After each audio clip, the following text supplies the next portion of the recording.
Hi ಸ್ನೇಹಿತರೆ, ಎಲ್ಲರಿಗೂ ನಮಸ್ಕಾರ. ನಮ್ಮ ಯೂಟ್ಯೂಬ್ ಚಾನಲ್ಗೆ ಸ್ವಾಗತ. ಸ್ನೇಹಿತರೆ, ಗೃಹಲಕ್ಷ್ಮಿ ಯೋಜನೆಯ ಹಣಕ್ಕೋಸ್ಕರ ಯಾರೆಲ್ಲ ವೆಯ್ಟ್ ಮಾಡ್ತಿದ್ರಿ ಎಲ್ರಿಗೂ ಕೂಡ ಒಂದು ಭರ್ಜರಿ ಗುಡ್ ನ್ಯೂಸ್ ಬಂದಿರುವಂಥದ್ದು. ಏನಪ್ಪಾ ಅಂದರೆ ಒಂದು ಭರ್ಜರಿ ಗುಡ್ ನ್ಯೂಸ್ ಅಂತ ಹೇಳ್ಬೋದು. ಹೌದು ಸ್ನೇಹಿತರೆ, ಗೃಹಲಕ್ಷ್ಮಿ ಯೋಜನೆಯ ಹಣ ಒಂದು ಕಂತಿನಿಂದ ಇವಾಗ ಬಿಡುಗಡೆ ಆಗಿದೆ. ಹಾಗಾದರೆ ಯಾವ ಕಂತಿನ ಹಣ ಬಿಡುಗಡೆ ಆಗಿದೆ, ಯಾವೆಲ್ಲ ಜಿಲ್ಲೆಯ ಫಲಾನುಭವಿಗಳಿಗೆ ಹಣ ಜಮಾ ಆಗ್ತಾ ಇದೆ, ಸೊ ಎಷ್ಟು ಸಾವಿರ ಹಣ ಜಮಾ ಆಗ್ತಿದೆ ಅನ್ನೋದ್ರ ಬಗ್ಗೆ ಸಂಪೂರ್ಣವಾದಂಥ ಮಾಹಿತಿ ಒಂದು ವಿಡಿಯೋದಲ್ಲಿ ತಿಳಿಸ್ಕೊಡ್ತೀನಿ. ಸೊ ವಿಡಿಯೋ ತುಂಬಾ ಇನ್ಫಾರ್ಮೇಟಿವ್ ಆಗಿರುತ್ತೆ, ತುಂಬಾ ಹೆಲ್ಪ್ಫುಲ್ ಆಗಿರುತ್ತೆ. ಸೊ ಹಾಗಾಗಿ ವಿಡಿಯೋನ ಎಲ್ಲೂ ಕೂಡ ಸ್ಕಿಪ್ ಮಾಡದೆ ಕಂಪ್ಲೀಟ್ ಆಗಿ ವಾಚ್ ಮಾಡಿ, ಆವಾಗ ನಿಮಗೆ ಸಂಪೂರ್ಣವಾದಂಥ ಮಾಹಿತಿ ಸಿಗುತ್ತೆ. ಸೊ ಹಾಗಾದರೆ ಬನ್ನಿ ವಿಡಿಯೋ ಶುರು ಮಾಡೋಣ. ವಿಡಿಯೋ ಶುರು ಮಾಡೋಕ್ಕಿಂತ ಮುಂಚೆ ನೀವೇನಾದರೂ ನಮ್ಮ ಚಾನಲ್ನ ಹೊಸದಾಗಿ ನೋಡ್ತಾ ಇದ್ರೆ, ಇನ್ನೂ ಕೂಡ ಚಾನಲ್ಗೆ ಸಬ್ಸ್ಕ್ರೈಬ್ ಆಗಿಲ್ಲ ಅಂತಂದರೆ ಆದಷ್ಟು ಬೇಗ ಚಾನಲ್ಗೆ ಸಬ್ಸ್ಕ್ರೈಬ್ ಮಾಡಿಕೊಡಿ. ಹಾಗೆಯೇ ವಿಡಿಯೋಗೊಂದು ಲೈಕ್ ಕೊಟ್ಬಿಟ್ಟು ವಿಡಿಯೋ ನೋಡೋದಕ್ಕೆ ಶುರು ಮಾಡಿ. ನೋಡಿ, ಮೊದಲಿಗೆ ಗೃಹಲಕ್ಷ್ಮಿ ಯೋಜನೆಯ ಹಣಕ್ಕೋಸ್ಕರ ಎಲ್ಲರೂ ಕೂಡ ವೆಯ್ಟ್ ಮಾಡ್ತಿದ್ರಿ. ಎಲ್ಲ ಫಲಾನುಭವಿಗಳು ಕೂಡ ಯಾವಾಗ ಹಣ ಬರುತ್ತೆ ಅಂತ ಹೇಳ್ಬಿಟ್ಟು ಕಾಮೆಂಟ್ ಕೂಡ ಮಾಡಿ ಕೇಳ್ತಾ ಇದ್ರು. ಸೊ ಇದೀಗ ಎಲ್ರಿಗೂ ಒಂದು ಭರ್ಜರಿ ಗುಡ್ ನ್ಯೂಸ್ ಬಂದಿರುವಂಥದ್ದು. ಸೊ ಇವತ್ತಿಂದಾನೇ ಗೃಹಲಕ್ಷ್ಮಿ ಯೋಜನೆಯ ಹಣ ಜಮಾ ಆಗಲಿಕ್ಕೆ ಪ್ರಾರಂಭವಾಗಿದೆ.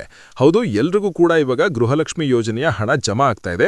ಸೊ ಹಾಗಾದ್ರೆ ಎಷ್ಟು ಕಂತಿನ ಹಣ ಜಮಾ ಆಗ್ತಿದೆ ಅಂತ ನೀವು ಕೇಳೋದಾದ್ರೆ, ಸೊ ಈಗ ಸದ್ಯಕ್ಕೆ ಒಂದು ಕಂತಿನ ಹಣ ಮಾತ್ರ ಜಮಾ ಆಗ್ತಿರುವಂಥದ್ದು. ಸೊ ನಾನು ನಿಮಗೆ ಕಳೆದ 3-4 ದಿನಗಳಿಂದ ವಿಡಿಯೋ ಮಾಡಿ ತಿಳಿಸ್ಕೊಡ್ತಾ ಇದ್ದೆ. ಸೊ ಏನಪ್ಪಾ ಅಂತಂದ್ರೆ, ಸೊ ಗೃಹಲಕ್ಷ್ಮಿ ಯೋಜನೆಯ ಹಣ ಅಂದ್ರೆ 2 ತಿಂಗಳ ಹಣವನ್ನ ಸ್ವತಃ ಸಿಎಂ ಸಿದ್ದರಾಮಯ್ಯ ಸರ್ ಅವರೇ ಫೈನಾನ್ಸ್ ಡಿಪಾರ್ಟ್ಮೆಂಟ್ ಇಂದ ಮಹಿಳಾ ಮತ್ತು ಮಕ್ಕಳ ಕಲ್ಯಾಣ ಇಲಾಖೆಗೆ 5,000 ಕೋಟಿ ರೂಪಾಯಿ ಹಣವನ್ನ ಬಿಡುಗಡೆ ಮಾಡಿದ್ದಾರೆ, ಟ್ರಾನ್ಸ್ಫರ್ ಅನ್ನ ಮಾಡಿದ್ದಾರೆ ಅಂತ ಹೇಳ್ಬಿಟ್ಟು. ಸೊ ಸದ್ಯಕ್ಕೆ ಅತಿ ಶೀಘ್ರದಲ್ಲಿ ಒಂದು ಕಂತಿನ ಹಣವನ್ನ ಬಿಡುಗಡೆ ಮಾಡ್ತಾರೆ, ಮತ್ತೊಂದು ಕಂತಿನ ಹಣವನ್ನ ಆನಂತರ ಬಿಡುಗಡೆ ಮಾಡ್ತಾರೆ ಅಂತ ಕೂಡ ನಾನು ತಿಳಿಸ್ಕೊಟ್ಟಿದ್ದೆ. ಸೊ ಅದೇ ರೀತಿಯಾಗಿ ಇವತ್ತಿಂದ ಗೃಹಲಕ್ಷ್ಮಿ ಯೋಜನೆಯ ಒಂದು ಕಂತಿನ ಹಣ 2,000 ಹಣವನ್ನ ಬಿಡುಗಡೆ ಮಾಡಿದ್ದಾರೆ. ಮಹಿಳೆಯರ ಖಾತೆಗಳಿಗೆ ಹಣ ಕೂಡ ಜಮಾ ಆಗ್ತಾ ಇದೆ. ಹಾಗಾದ್ರೆ ಇದು ಯಾವ ಕಂತಿನ ಹಣ ಅಂತ ಹೇಳ್ಬಿಟ್ಟು ನೀವು ಕೂಡ ಕೇಳ್ಬೋದು. ಸೊ ಯಾಕೆ ನಿಮಗೆ ಈ ರೀತಿಯಾಗಿ ಕನ್ಫ್ಯೂಸ್ ಆಗುತ್ತೆ ಅಂತ ಹೇಳಿದ್ರೆ, ಫೆಬ್ರವರಿ ಮತ್ತೆ ಮಾರ್ಚ್ ತಿಂಗಳ ಹಣ ಕೂಡ ಪೆಂಡಿಂಗ್ ಇತ್ತು 2024ರಲ್ಲಿ. ಅದೇ ರೀತಿಯಾಗಿ ಇವಾಗ 25ನೇ ಕಂತಿನ ಹಣ ಕೂಡ ಪೆಂಡಿಂಗ್ ಇತ್ತಲ್ವಾ. ಸೊ ಹಾಗಾಗಿ ಈಗ ಸದ್ಯಕ್ಕೆ 25ನೇ ಕಂತಿನ ಹಣನೇ ರಿಲೀಸ್ ಆಗಿರೋದು ಅಂತ ಹೇಳ್ಬಿಟ್ಟು ಒಂದು ಮಾಹಿತಿ ಬಂದಿದೆ. ಆದರೆ ಅಫಿಷಿಯಲ್ ಆಗಿ ಇದುವರೆಗೂ ಕೂಡ ಯಾವುದೇ ರೀತಿಯಾದ ಅಪ್ಡೇಟ್ ಬಂದಿಲ್ಲ ಅದರ ಬಗ್ಗೆ, ಯಾವ ತಿಂಗಳ ಕಂತಿನ ಹಣ ಬಿಡುಗಡೆ ಮಾಡಿದ್ದಾರೆ ಅಂತ ಹೇಳ್ಬಿಟ್ಟು. ಸೊ ಒಟ್ಟಾರೆಯಾಗಿ ಸದ್ಯಕ್ಕೆ 2,000 ಹಣವನ್ನ ಬಿಡುಗಡೆ ಮಾಡಿರೋದೇ ಒಂದು ಭರ್ಜರಿ ಗುಡ್ ನ್ಯೂಸ್ ಅಂತ ಹೇಳ್ಬೋದು. ಹಾಗಾದ್ರೆ ಯಾವಾಗಿಂದ ಹಣ ಜಮಾ ಆಗ್ತಿದೆ ಅಂತ ಹೇಳಿದ್ರೆ, ಇವತ್ತು ಬೆಳಗ್ಗೆಯಿಂದನೇ ಗೃಹಲಕ್ಷ್ಮಿಯರ ಬ್ಯಾಂಕ್ ಖಾತೆಗಳಿಗೆ ಗೃಹಲಕ್ಷ್ಮಿ ಯೋಜನೆಯ 2,000 ಹಣ ಬಿಡುಗಡೆ ಆಗಿರುವಂತದ್ದು ಜಮಾ ಆಗ್ತಿದೆ. ಬಹಳಷ್ಟು ಜನ ಈಗ ಆಲ್ರೆಡಿ ಹಣವನ್ನ ರಿಸೀವ್ ಮಾಡ್ಕೊಳ್ತಾ ಇದ್ದಾರೆ. ಹಾಗಾದ್ರೆ ಯಾವೆಲ್ಲ ಜಿಲ್ಲೆಯ ಫಲಾನುಭವಿಗಳಿಗೆ ಹಣ ಜಮಾ ಆಗ್ತಿದೆ, ನಮಗಿನ್ನೂ ಹಣ ಬಂದಿಲ್ವಲ್ಲ, ಯಾವಾಗ ಹಣ ಬರುತ್ತೆ ಅಂತ ಹೇಳಿ ನೀವು ಕೇಳೋದಾದ್ರೆ, ಸೊ ನೋಡಿ, ಎಲ್ಲ ಒಂದು ಫಲಾನುಭವಿಗಳ ಖಾತೆಗಳಿಗೆ ಹಣವನ್ನ ಬಿಡುಗಡೆ ಮಾಡಿದ್ದಾರೆ.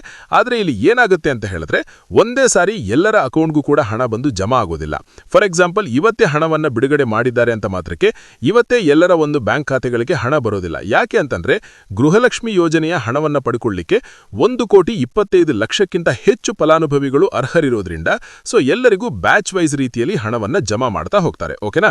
ಸೊ ಸದ್ಯಕ್ಕೆ ಯಾವ ಒಂದು ಜಿಲ್ಲೆಯ ಫಲಾನುಭವಿಗಳಿಗೆ ಹಣ ಜಮಾ ಆಗ್ತಿದೆ ಅಂತ ಹೇಳಿ ನೋಡೋದಾದ್ರೆ, ಮೊದಲಿಗೆ ಬೆಂಗಳೂರು ಜಿಲ್ಲೆಯವರಿಗೆ ಹಣ ಜಮಾ ಆಗ್ತಿದೆ. ರಾಯಚೂರು, ಮೈಸೂರು, ರಾಮನಗರ, ಬೆಳಗಾವಿ, ಕನಕಪುರ ಈ ಒಂದು ಜಿಲ್ಲೆಯ ಫಲಾನುಭವಿಗಳಿಗೆ ಸದ್ಯಕ್ಕೆ ಹಣ ಜಮಾ ಆಗ್ತಿದೆ ಅಂತ ಹೇಳ್ಬಿಟ್ಟು ಒಂದು ಮಾಹಿತಿ ಬಂದಿದೆ. ಆದರೆ ಅವರಿಗೆ ಮಾತ್ರ ಹಣ ಜಮಾ ಆಗುತ್ತಾ, ಹಾಗಾದ್ರೆ ನಮ್ಮ ಜಿಲ್ಲೆಯವರಿಗೆ ಹಣ ಜಮಾ ಆಗೋದಿಲ್ವಾ ಅಂತ ಹೇಳಿ ನೀವು ಕೇಳೋದಾದ್ರೆ, ಖಂಡಿತವಾಗ್ಲೂ ಎಲ್ಲ ಜಿಲ್ಲೆಯವರಿಗೂ ಹಣ ಜಮಾ ಆಗುತ್ತೆ. ಸೊ ಹಾಗಾಗಿ ಎಲ್ಲರೂ ಕೂಡ ವೆಯ್ಟ್ ಮಾಡಿ. ಇವತ್ತಿಂದ ಹಣ ಜಮಾ ಆಗಲಿಕ್ಕೆ ಪ್ರಾರಂಭ ಆಗಿದೆ ಅಂತ ಹೇಳಿದ್ರೆ, ಪ್ರತಿನಿತ್ಯ ಕೂಡ ಹಂತ ಹಂತವಾಗಿ ಎಲ್ಲರ ಒಂದು ಬ್ಯಾಂಕ್ ಖಾತೆಗಳಿಗೆ ಹಣ ಜಮಾ ಆಗುತ್ತೆ. ಸೊ ಎಲ್ಲರೂ ಏನೊಂದು ಅರ್ಥ ಮಾಡ್ಕೋಬೇಕು ಅಂತ ಹೇಳಿದ್ರೆ, ಸದ್ಯಕ್ಕೆ ಹಣ ಜಮಾ ಆಗಲಿಕ್ಕೆ ಪ್ರಾರಂಭ ಆಗಿದೆ ಅಲ್ವಾ, ಅದೇ ಒಂದು ಗುಡ್ ನ್ಯೂಸ್ ಅಂತ ಹೇಳಿ ತಿಳ್ಕೋಬೇಕಾಗುತ್ತೆ.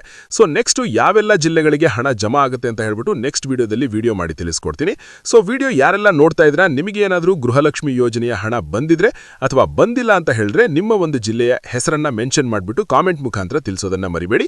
ಸೊ ನೀವು ಕಾಮೆಂಟ್ ಮಾಡಿ ತಿಳಿಸೋದ್ರಿಂದ ಬೇರೆಯವರಿಗೂ ಕೂಡ ಹಣ ಜಮಾ ಆಗ್ತಿದೆ, ಜಮಾ ಆಗ್ತಿಲ್ವಾ ಅಂತ ಹೇಳ್ಬಿಟ್ಟು ಮಾಹಿತಿ ಸಿಕ್ಕಂತಾಗುತ್ತೆ. ಸೊ ಹಾಗಾದ್ರೆ ಮುಂದಿನ ಕಂತು ಯಾವಾಗ ಜಮಾ ಆಗುತ್ತೆ, ಹಾಗೆಯೇ ಯಾವೆಲ್ಲ ಜಿಲ್ಲೆಯವರಿಗೆ ಜಮಾ ಆಗುತ್ತೆ ಅಂತ ಹೇಳ್ಬಿಟ್ಟು ನೆಕ್ಸ್ಟ್ ವಿಡಿಯೋದಲ್ಲಿ ವಿಡಿಯೋ ಮಾಡಿ ತಿಳಿಸ್ಕೊಡ್ತೀನಿ. ಸೊ ಇದಾಗಿತ್ತು ಗೃಹಲಕ್ಷ್ಮಿ ಯೋಜನೆಯ ಅಪ್ಡೇಟ್. ಇದೇ ರೀತಿಯಾದ ಗೃಹಲಕ್ಷ್ಮಿ ಯೋಜನೆಯ ಹೆಚ್ಚು ಪ್ರತಿನಿತ್ಯದ ಅಪ್ಡೇಟ್ಸ್ಗಳನ್ನ ಪಡ್ಕೊಳ್ಳೋದಕ್ಕೆ ನಮ್ಮ ಒಂದು ಚಾನೆಲ್ಗೆ ಸಬ್ಸ್ಕ್ರೈಬ್ ಮಾಡ್ಕೊಳ್ಳಿ. ಹಾಗೆಯೇ ಯಾರಿಗೆಲ್ಲ ವಿಡಿಯೋ ಇಷ್ಟ ಆಗಿದ್ರೆ ವಿಡಿಯೋಗೊಂದು ಲೈಕ್ ಮಾಡಿ. ಹಾಗೆಯೇ ಕೊನೆವರೆಗೂ ಯಾರೆಲ್ಲ ವಿಡಿಯೋ ನೋಡಿದ್ರಿ ಅವರೆಲ್ಲರಿಗೂ ಕೂಡ ಧನ್ಯವಾದಗಳು.